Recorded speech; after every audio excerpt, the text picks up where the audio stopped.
Hey, what's up? We're Angels and Airwaves, and you're watching Billboard.com.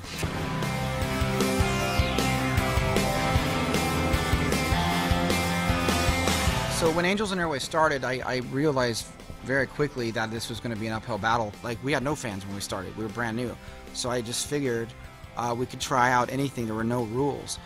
We are all very similar, so we're all shooting for the same goals. This has really become a sort of a collection of a lot of other people than just the music or just the guys that play in the band.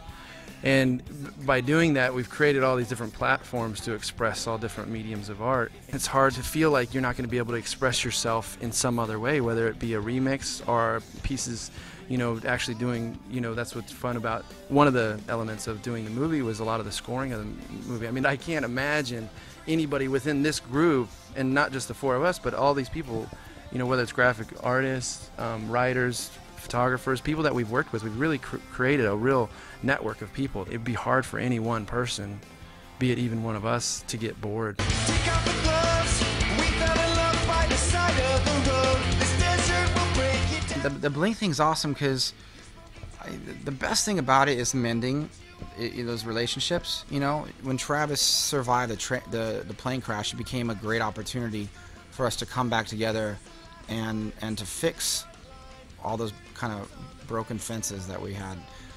So the tours have been fun, and we really enjoy what we do. We go out there and we play strong, and now we celebrate something that we kind of took for granted a long time ago.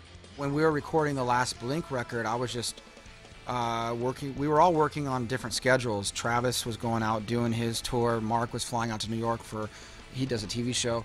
So I would take these holes and gaps and really try to do the things that I needed to do to finish the score of the film, wrap up the film, and finish Love Part 2.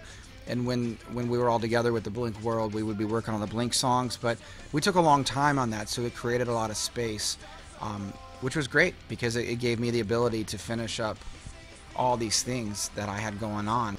And Blink, there's really nowhere for me to talk about, you know, paranormal weird stuff, you know, and you know, so if I do, it's like, oh my God, here he goes, you know, it becomes kind of funny. Literally has been. I mean, he's been scaring me with paranormal, and like, remember going to all those rehearsals and you would just like we would go up to Travis's. Scared the shit out of him on the drives. Oh my gosh, man! It would be now, like 2-3 hour drives, and he would just, and I was like, how can you talk about the Sumerians and all this like stuff and the years, and oh my gosh, man! And I'd get to rehearsal, and Travis would just be like, what just happened to you? And I'd be like, this dude.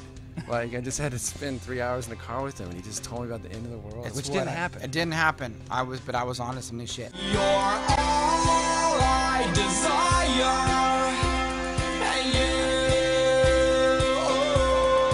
The Love Project is it's about a 5-year endeavor. We decided to make a double record and a movie and spread it out over basically a 3-year release. Love Part 1, lyrically and musically, I approached that kind of how I would in the past, where the music would take shape over a year. You would create these compositions that would grow and evolve.